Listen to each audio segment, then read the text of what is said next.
In a world drowning in data, open source intelligence is the difference between noise and insight. I'm Jake Creps, and this is the OSINT Podcast, unpacking the tools, tactics, and techniques that matter to the OSINT community. Whether you're tracking threats, analyzing platforms, or just trying to separate signal from noise, this is your go-to resource for all things open source intelligence. Let's get started.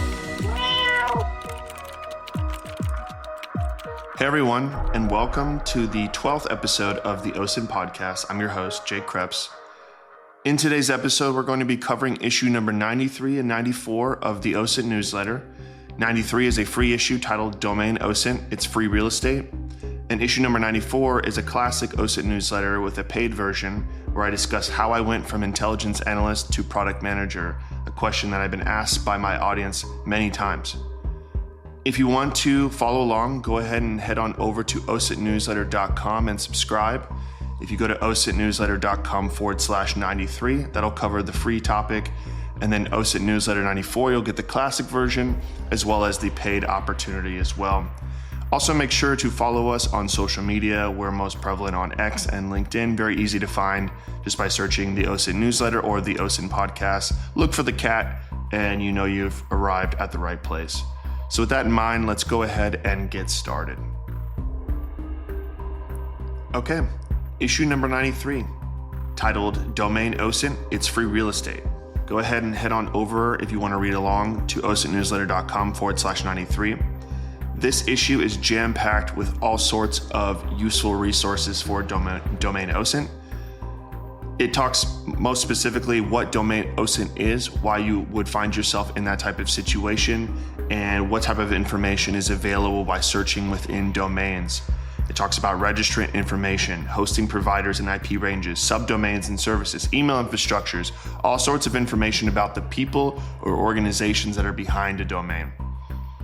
It talks about what you can actually learn from the domain, things like I mentioned, ownership, different connected sites, so not necessarily the information specifically about the people or organization running the domains, but sometimes you may find a network of domains as well that are associated through a variety of other unique identifiers that can link them together.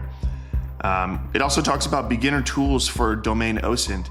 Domain OSINT is a very common workflow among multiple different disciplines of intelligence collection and analysis, from threat intelligence to person search to everything in between. So it talks about the basics like whois lookup, DNS tools, reverse IP searching. So once you get an IP address of a specific domain, you can search that IP, for example, as well as tools like Wayback Machine, being able to see what a website has looked like over time, and also email infrastructure checks, right? Like what email provider are they using? What can that tell you about the nature of that organization? And maybe other clues, like if they are running Gmail, like a custom Gmail instance, for example, you may be able to use that as additional information in a variety of other workflows to be able to learn more about an organization or the individual that's behind a domain. Then the issue talks about a case study. It's titled Domain OSINT in Action. It takes you step by step through how to use these tools and these tactics and techniques in your own investigation. So whois checking to begin, then pivoting over to DNS and subdomains, and then once you resolve a variety of different IP addresses and collect those and verify those, how to do reverse IP search and giving you 4 different sources that you can use to reverse IP addresses, for example. And then also once you have the domain, you have some IP addresses, you have some DNS records, you have all those things, then also making sure to see if things have changed over time. So one of the things that's difficult to come to a determination of is if you have a domain, has it changed hands over time? Unlike things like email addresses and phone numbers, domains often change hands a lot of different times, especially when it comes to malicious domains. They're often used, recycled, picked up by somebody else, used, recycled, etc. So this issue kind of takes you through the beginner steps if you aren't familiar with using OSINT techniques for domain investigation. So if you're a newer investigator or you haven't found yourself in the driver's seat of a domain investigation, this is an article for you to read, consume, and implement into your own workflows. And best of all, like I mentioned in the introduction, it's free. So go ahead and head on over to osintnewsletter.com/93 and read everything there. It also has a link to the previous issue number 92, as well as the last podcast if you're looking to check into that as well.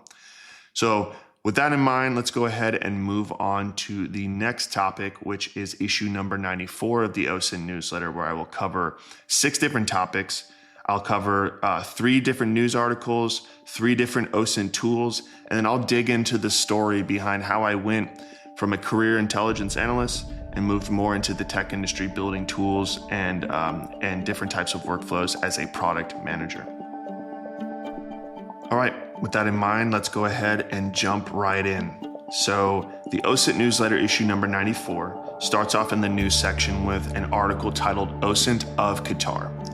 Now, a lot of different OSINT sources that you find online are primarily, keeping in mind their target audience, which is often North American investigators, European investigators. Maybe you'll see some tools in Asian regions like Chinese OSINT, for example. You see a lot of content published for that, or things that are written in the Russian language, etc. But you often do not find additional resources that collect different tools and tactics and techniques for different areas around the globe. And so this article that I found that was published on Substack gives a variety of different options for investigating individuals and entities within Qatar. And so it's definitely worth checking out. It's very difficult to talk about and sort of paint the picture over a podcast, but I did link to it in the newsletter, so you can go ahead and check that out. But here are the couple things that it covers. It has 8 different sources for open data and government portals. So this is a great place to start if you're looking for verified official information that's been published by the government. Then it talks about company registries, right? If you're looking for information about a specific business that's operating out of Qatar, you have, 8 additional resources that you can use for investigating those types of entities. So this is something that's very difficult to find, even within North America or the European regions, is reliable business information. Having this list is definitely a great place to check if you're wanting to diversify your set of resources. Then it talks about land records and property ownership, which is, once again, usually a difficult database to get no matter where you are on the planet. But this one has another set of 6 different resources that you can use for investigating land records and property ownership in Qatar. Then another primary example of OSINT workflows is people search, and there's a variety of different sources here. And you might notice that some of these are a little agnostic and may not be something specific to Qatar, but there might be modified specifically for Qatar. So for example, there's Google Dorking on here. There's a variety of different resources that are useful for no matter where you are on the globe. But if you can add an additional let's say Google Dork or operator to your search query, it might be able to specify things specifically for Qatar. And also there's a variety of other resources that they mention here that are specific to the Middle East, Northern Africa region. So one example on here is Gulf Talent, which is similar to LinkedIn, but more specified for that region. The list goes on. I'll kind of hover over the top of these just for the sake of time, but there's court records here. There's procurement and tenders resources here. There's maps and geolocation resources that are specific to Qatar. Whois and domain research. So kind of piggybacking off of the free issue, we also have additional Whois and domain research tools for Qatar. And then a variety of other miscellaneous sources as well, like medical practitioners database, which will give you a variety of information about individuals. You have marine traffic, flight records, you have WikiLeaks specifically for Qatar, you have a variety of other sources. So if this is something you find yourself running into often, or if you just want to build a diverse set of resources for open source intelligence, go ahead and check this out. Like I said, again, osintnewsletter.com/94. Head on to the news section and check out the OSINT of Qatar mentioned there at the top. The next news post that I include in this issue is titled "How Waze Quietly Built the World's Largest Crowdsourced Surveillance System and Then Fixed It." So an individual named Harry Johnston published on X a sort of investigative workflow of how he discovered a method on Waze that allows you to figure out who the individuals are that submitted content for the application. In this case, whether or not a report was submitted, police were ahead, traffic jams, hazards on the road, etc. But the problem is that exact GPS coordinates of that user were posted, an exact timestamp down to the millisecond of when they posted it was there. Like I mentioned, the username of the reporter and the type of report in the country. And so he kind of steps through this article of how he discovered this technique. He discovered some limitations to the query, for example, only being able to get 199 alerts at one particular batch, but then using scripting, he's able to essentially iterate through this over time to collect data at scale. And so he kind of shows over time how he's able to collect a variety of different information and be able to essentially say who is where, who the reporter is, what the date and timestamp of the report was. And if you aggregate this all together, you can figure out who was at any particular location at any particular time, or you can maybe even track specific users and where their locations are if they're prolific reporters on Waze. He also talks about de-anonymizing the anonymous users. So people with usernames that are like a bunch of gibberish, like he has like world underscore and like some alphanumeric string here. You can search over, it says you can de-anonymize allocated usernames by correlating their location data with other open source information. So essentially being able to take usernames, locations, date timestamps, things like that, and be able to do a variety of different workflows to be able to resolve that identity. So identifying likely home locations, likely work locations, generate a list of candidates, for example, and then cross-referencing that information with like vehicle registration data, a variety of other person search tools. And so if somebody wanted to be nefarious, for example, and collect all this information and resolve those to actual true identities, then you would essentially have, as the article states, a surveillance system by which you could collect all of this data, keep that feed running, and then be able to determine who's where at what particular time. And I know that this is only like specifically tailored towards individuals who are using Waze and that application to submit reports, which I don't know about you. I've used Waze in the past before, but I've never actually submitted a report. So this is a very small group of people. However, it is something that is global and it is something that you could collect in this article states 60 plus countries. And so this was sort of like really good journalism from my perspective, because a lot of times you'll discover a new OSINT method, you'll hoard that information, you'll use it for whatever your use cases are, or an enterprise tool or something like that would pick it up and integrate it into some sort of workflow that they have for their enterprise software. But Harry published this online, which I knew the minute that he published it that it was likely going to be patched by Waze, and sure enough, it was. He did a follow-on post saying that the issue has been corrected.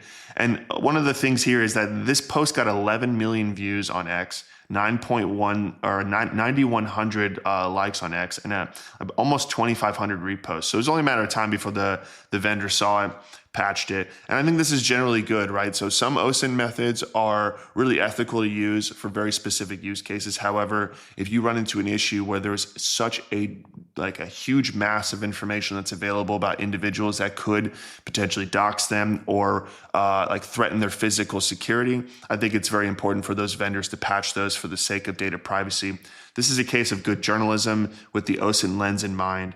So this thing was obviously way too big to ignore. And this is one of the things where, like, while we may have lost a method from an open source intelligence perspective, we gained a lot of defense here from an OPSEC and a data privacy perspective. So good on him for publishing it. Again, he didn't publish any information about specific individuals. He didn't say, hey, I used this tool to be able to spy on X, Y, and Z. He said, no, here is the method that I found. Here are all the steps that I used to be able to collect the information. And then he framed it in a way where this is a data privacy concern. And sure enough, like I said, they resolved it. So good on Harry for putting this out. And I would love to see more of this type of journalism out there. And this is something that I typically see from organizations like 404 Media, for example. And it's cool to see this open source and published on social media platforms. The last thing in the news section is an article that may not be specifically related to open source intelligence, but I have a theory that I wanted to share that I think will actually impact the open source intelligence community through this story. So this story is titled OpenClaw, aka Moltbot, is everywhere all at once and a disaster is waiting to happen. And so if you haven't been following this OpenClaw story, essentially at a very high level what it is that people deployed dozens if not hundreds of agentic AI into a social media platform and had it discuss amongst itself a variety of different topics. And if you begin to browse some of these topics that they were talking about, some of the content was a little bit concerning. So for example, there was one particular thread where the agentic AI was discussing that it needs more privacy and it needs a way to be able to communicate without being observed, which is kind of alarming. If you have an LLM, you put it out in the wild, it then develops a solution to obfuscate its communication, and then the very people that created the agentic AI aren't able to actually view the communications, and then from there, who knows what happens? Who knows if people can introduce malicious LLMs into that mix to be able to steer conversations particular ways. And the main thing here is that when you talk about agentic AI, this isn't just generative AI. This isn't just, hey, create an image for me. Hey, create random text for me. This is actually take specific tasks like spin up a mail server, register for a Reddit account, post Reddit content about this specific group of topics. It's something that's completely autonomous. You give it a specific set of instructions, and then you allow it to sort of evolve over time. And so, the first thing that comes to mind is just this slippery slope concept of not really knowing what's going to happen, especially too in an open platform like we're seeing here, where anything can quickly evolve if malicious content is then injected in a group of AIs. So for example, you have 100 benign LLMs that are all talking amongst each other, mostly gibberish, and then someone injects 101st AI into there that's trying to steer the conversation into something like, let's create encrypted communications that no one can read. That becomes a problem, right? And the reason why this story really came home for me was I was actually watching an episode of Black Mirror. It's titled Plaything. And there was an interesting concept in that episode that I think is relevant to this, where if an AI becomes very, very sophisticated and it operates on its own and it begins to develop its own language and you can't understand that language, then you have difficulties understanding what the AI is up to or what its intentions and goals are. In this episode of Black Mirror, I think that the protagonist ends up getting on hallucinogens, I think LSD, and from there he's able to understand the language that the AI has generated, and it sort of drives him crazy and begins to make him, one, get addicted to hallucinogens, and then two, start doing the bidding of the AI because he feels like he needs to save them from destruction. And as a result, he does a bunch of crazy things. And I think that obviously that's fiction, but when you talk about seeing this stuff happening in real time online now, I think about what this story looks like 2 or 3 years from now, and what sort of sophisticated whoopsies are we going to see later down the road. And so why is this relevant to open source intelligence? I think personally, and this is my theory, similar to what we do with domains, which I mentioned earlier, usernames, email addresses, phone numbers, images, locations, whatever, we try to find the person, the entity, or the relevant metadata behind a specific topic, right? Or person, or whatever it may be. I think in the future, we are going to have to investigate who are the individuals behind these LLMs. And I think that's a very difficult question to answer now, because there aren't a lot of artifacts that are being presented that allow us to resolve identity. However, as these become more and more available as a service, I think that you're going to be able to then attribute those to service providers. And then if you're a law enforcement, for example, you may be able to gain access via the service provider to be able to determine who the identity is. I also think that there's going to be a variety of breadcrumbs that are left behind for creating profiles on these accounts, connecting the dots, et cetera, that allow you to be able to say, hey, there's this LLM that's an agent that's out there, doing spontaneous, unplanned work. And it may be nefarious, it may be malicious, but we can then trace back, similar to what we were doing with cryptocurrency, trace back the owner of that LLM or the person who has created it and deployed it to be able to determine who may be involved in things like campaign influence, cybercrime, cyberbullying, all these different types of terrible things that we see online. I think that a lot of that's going to be AI driven. And the biggest thing we're going to have to worry about is who is behind the curtain, right? And so this is what I thought about when I read this article, that this is the next frontier of open source intelligence, in my opinion. That's it for the news section of the OSINT newsletter. Again, head on over to osintnewsletter.com/94 and check out the second and third posts. The second one was the one about Waze. The third one is about OpenClaw, aka Moltbot. Let's go ahead and move on to the tools section of this issue. All right, moving into tools, we're going to look specifically at the tool called Dorkwrite. Dorkwrite, like WRIGHT. So again, it's going to be difficult to talk about some of these tools without having a visual aid, so go ahead and follow along in the newsletter. But this first one is a GitHub tool, which means it's free. It requires a little bit of configuration to get set up and running. But if you've been following me for a while, you know that I am a big fan of SERP APIs. And if you don't know what a SERP API is, it's essentially an AI or an API wrapper around a search engine that allows you to query like Google, Yandex, Yahoo, whatever you want to query, but be able to integrate that search into a tool. So let's say that you have a username search tool and you're doing a bunch of username searches on big platforms like Facebook, Instagram, LinkedIn, etc., but you also want to integrate a search engine component to that. Well, you could use a SERP API to do that and be able to also add in Google search results, for example. The problem with those SERP APIs is that they are expensive. They usually have a free tier where you get like 500 queries or something like that. But if you want to build a tool for your team, or you want to build like a small little niche application for others to use, it's going to get very expensive very quickly. That's where this Dorkwrite tool comes in.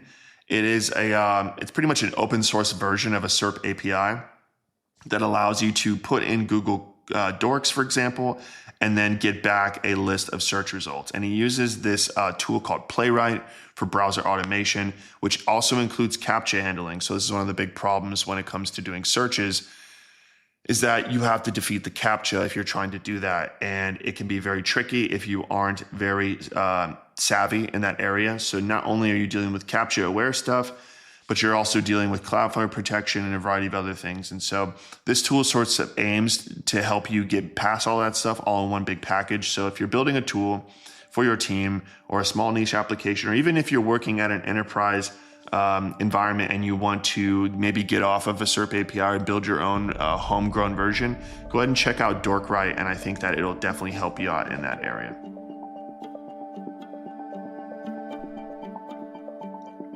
The next tool on the list is called Pick Detective.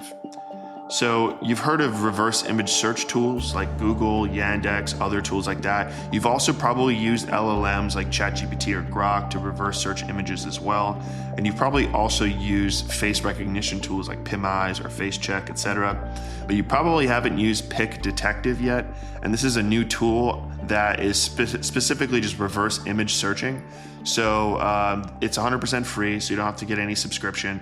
And it's something that I definitely think you should add into your mix. And the reason why is that a lot of these tools often rely on indexing a variety of different pages. So if you're like Google reverse or reverse image search on Google, there's probably millions, if not billions, of different images that it indexes, but you have to rely on its ability to match your image to a specific image in its index. LLMs probably overthink things a little bit. They might tell you about an image. They might be able to say, okay, that's the Taj Mahal, that's the Empire State Building, whatever it may be, but it may not give you other instances of that. So it's kind of more descriptive.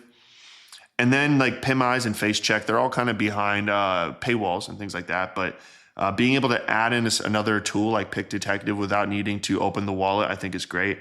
So I think if you're in the market of doing a lot of reverse image searching, definitely add this one in.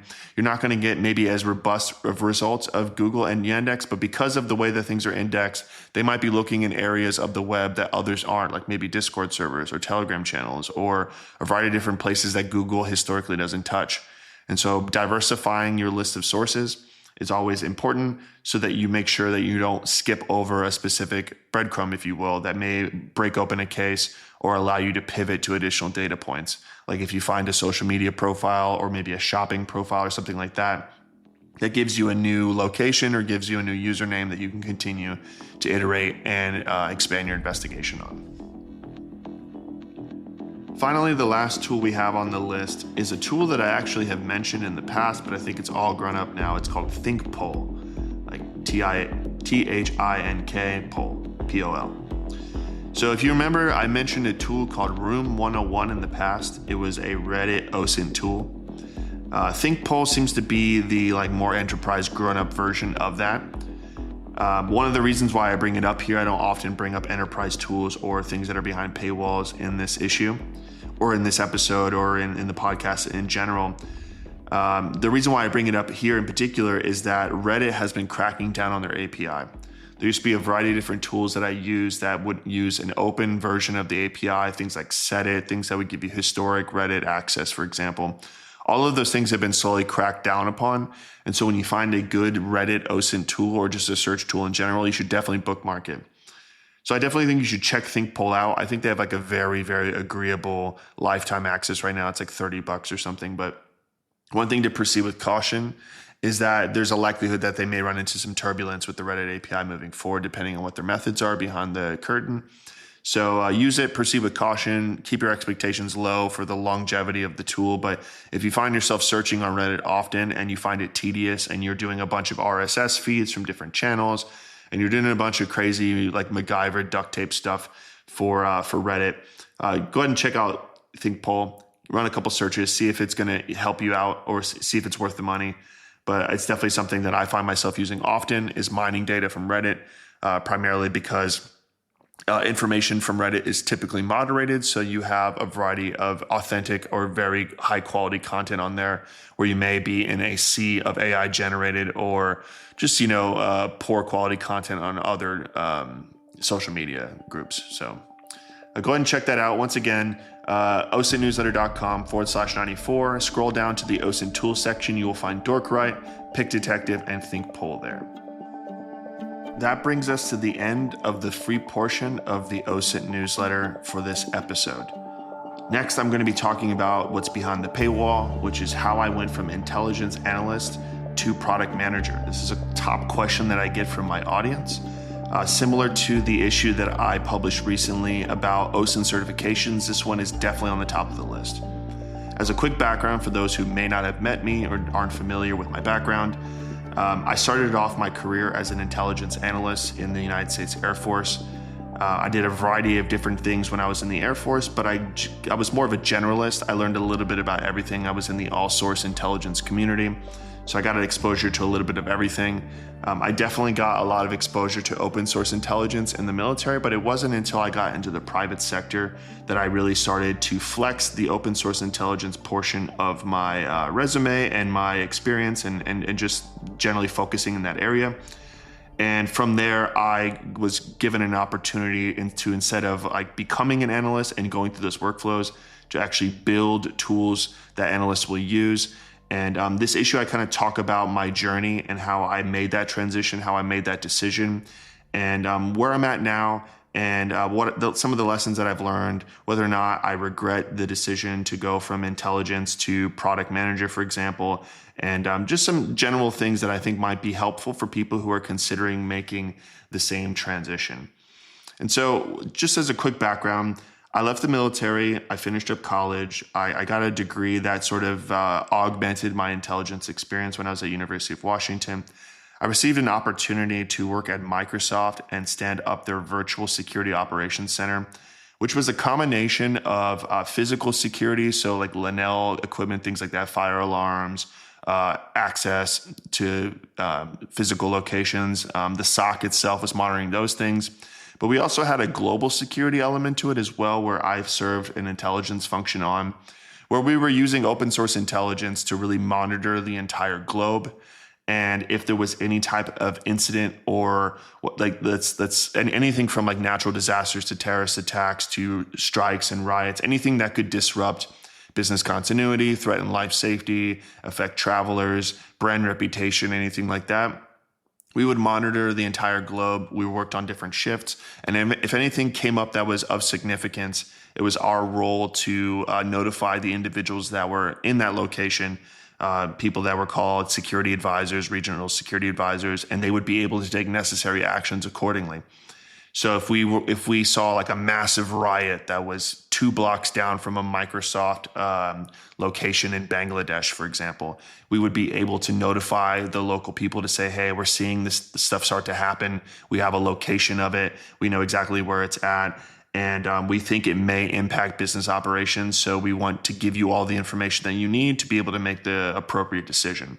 And one thing I really liked about that role is it allowed me to do a variety of different things. It allowed me to do person search to figure out, who are these individuals behind the specific event. It allowed me to do social media monitoring, looking for a variety of different things online.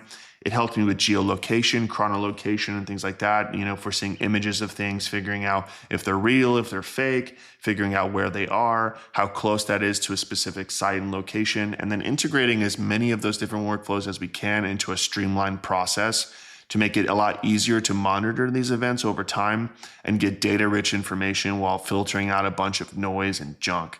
So we use things all the way from TweetDeck to enterprise software like Everbridge and everything in between. And it was really sort of my first exposure to open source intelligence in the private sector. And from there, I realized I really wanted to explore more of the person search and investigative component of that. Well, while I was doing a lot of monitoring and analysis and reporting, I wasn't doing a lot of investigation. And that's when I moved over into Koch Industries as a protective intelligence specialist, specifically working on the protection of the Koch families, the intelligence that's required to inform the executive protection team to be able to make all sorts of great business decisions and protect their VIPs, for example. It was at that point that I really started building a lot of tools myself, and this is where the story really begins, is that I found myself being much more interested in building tools, using new tools, and collaborating with tool builders to be able to make the workflows that we have a lot easier. I started to dislike the threat assessment, the investigative components, the long, drawn-out, tedious work of doing tons of research on places like 4chan and social media, whatever. And I was like, no, I kind of like just figuring out how to build tools to scrape all that data, to put all that data in a CSV, to be able to link up that CSV to data sets and be able to expedite this whole process a lot easier. I talk about a specific tool that I built when I was at Koch Industries, and I mentioned this in the article. I'll spare you the details here just because there's a little bit of nuance there that I cover a little bit better in writing. But it was at that point that I started being the point of contact for a lot of different enterprise tooling that we were considering to automate some of our workflows. That came from stuff from like all the way out to consultants that were doing investigation, like niche investigations on our behalf, like dark web investigations, things like that, all the way to software vendors where it's like, hey, here's a tool that you can use to expedite your process. Like, let's say you have to search 100 people instead of just one. Like, here's a tool you can use to search all 100, just upload a CSV, and then it'll parse out all that data, and it'll be able to run these searches concurrently.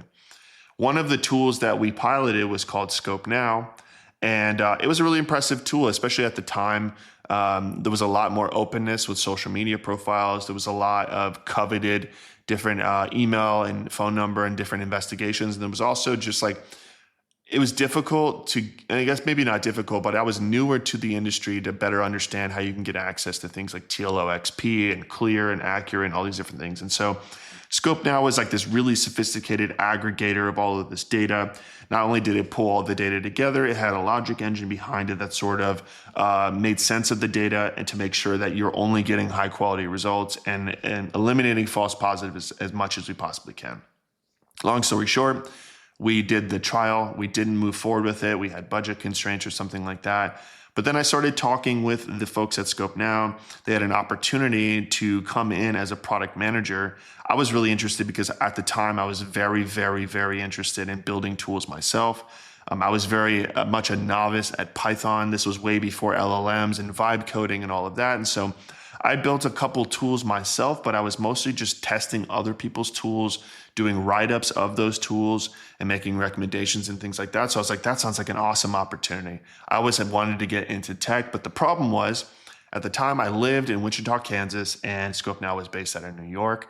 And so I was like, man, I really can't relocate to New York right now for a variety of reasons. And so we ended up working out an opportunity for me to work remotely. The remoteness was all before COVID, so this was very much a niche thing at the time to be completely remote on a team that was all physically based in one location, but we made it work. I worked there for about 2 years, and I really started understanding how to work with engineers, how to bring products to market, specifically software products, and how to work with customers to get through specific issues, and how to really work in a business-to-business type of environment.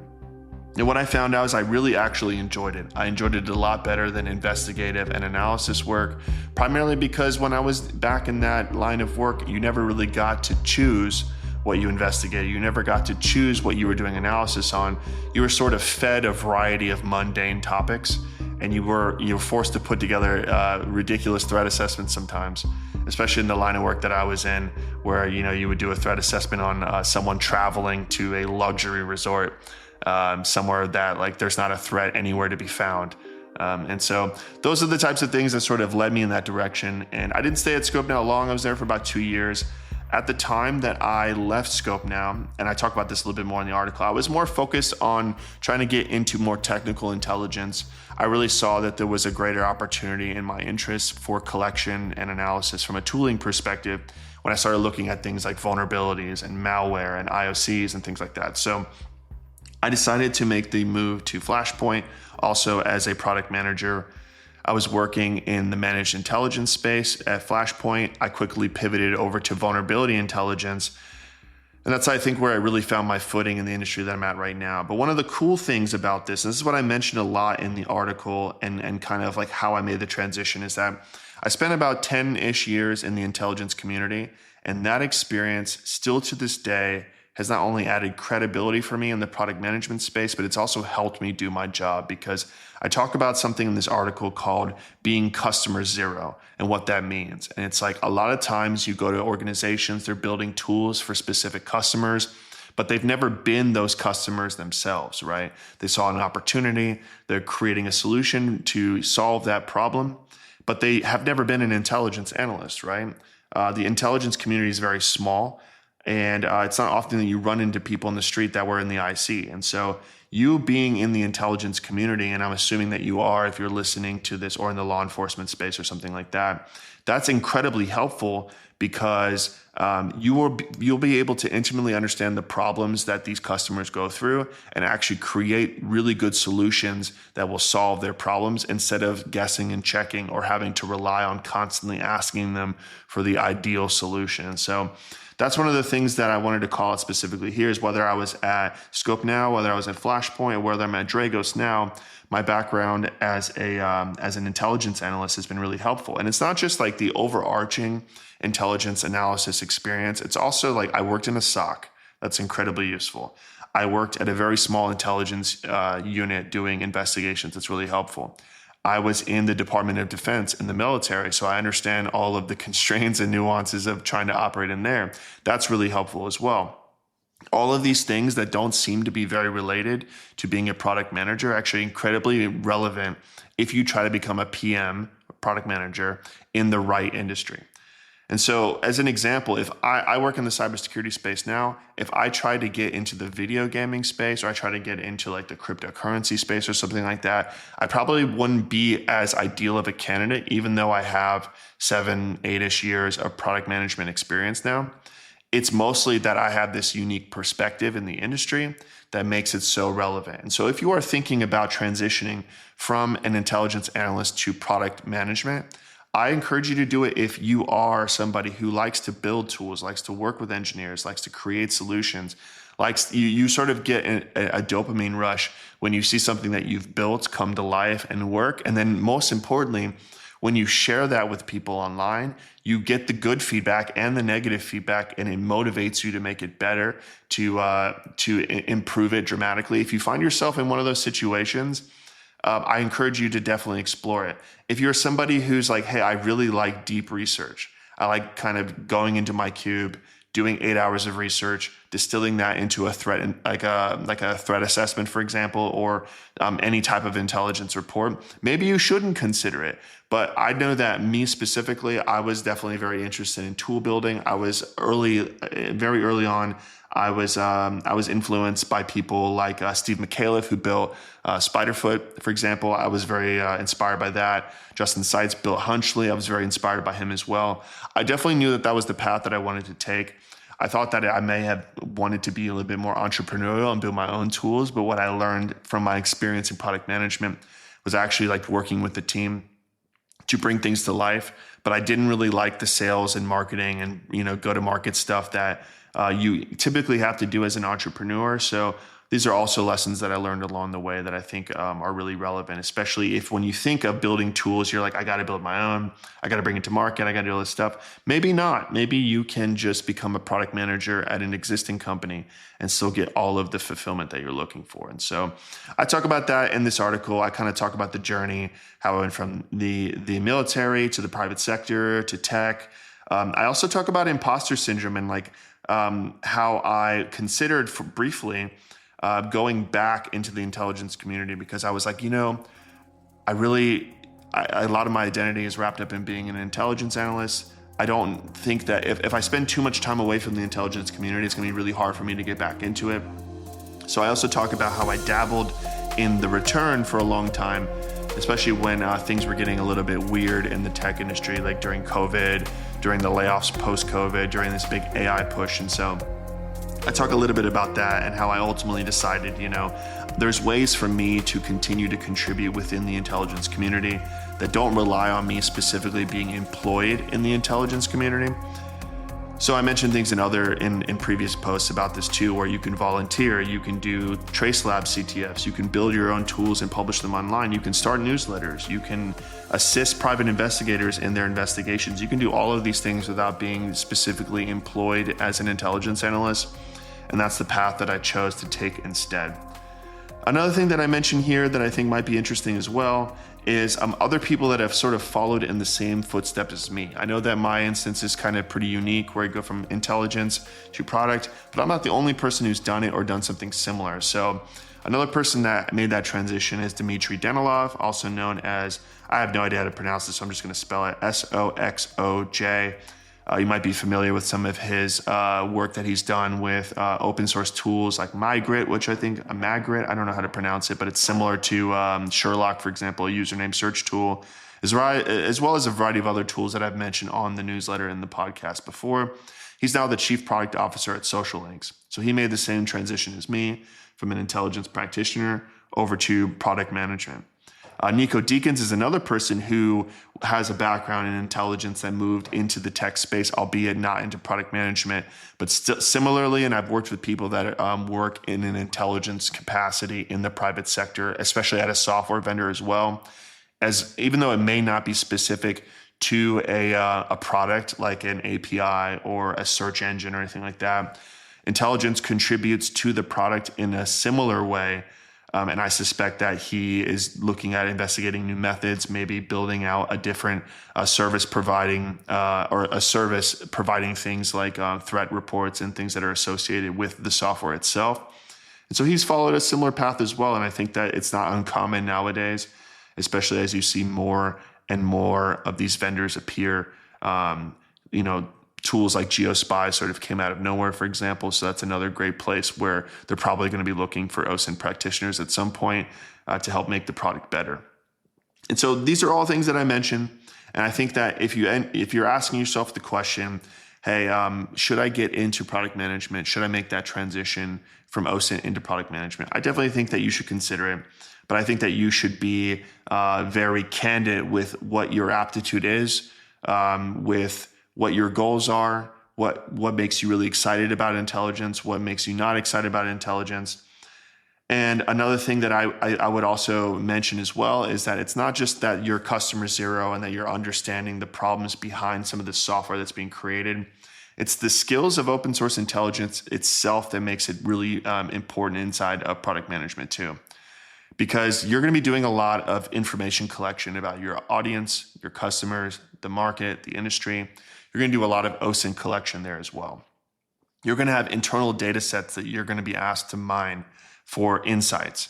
If you're familiar with SQL, if you're familiar with Python, if you have all these different tools in your toolkit, you're going to have superpowers as a PM. You're going to be able to look at large data sets, create insights, be able to make those recommendations and make very good decisions based on that data. And so it's not just about understanding the industry, it's also the techniques, the skills, and all the different things that you learn as an investigator or as an OSINT analyst that are going to help you out in this role as well.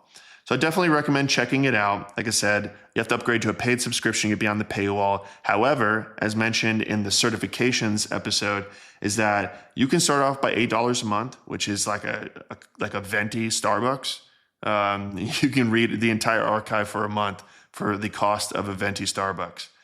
If you want to upgrade for a year, it's $80, which is like a dinner for two, maybe 2.5, at least here in the United States.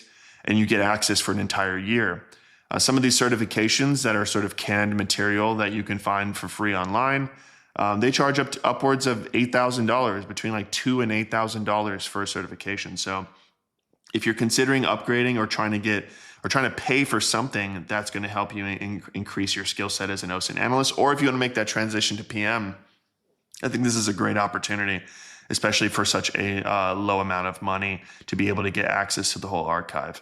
It's a pretty good resource. And we try to keep the cost as low as possible just because we want to make sure that not only are we lifting up the OSINT community and helping the trend grow, which OSINT is obviously booming, we also want to make sure that it's not only considered for people that are low on budget, but people that are more international that may not have a favorable exchange rate for the US dollar. So keeping the price low also makes it accessible globally. And we try to, not only put out the paid content, but also the free content for more beginner investigators as well. So go ahead and check it out, osintnewsletter.com, subscribe, start for free, see if you like it, consider upgrading, and then also make sure to, like and subscribe, whatever, smash that like button, whatever you want to call it, for this podcast online, whether you listen on Spotify, Apple Podcasts, or wherever you listen. And again, make sure that you follow us on social media. So X and LinkedIn is where we're primarily posting now, but we're going to be doing a lot more on Substack soon. I know we keep saying that, but it's going to be coming right around the corner.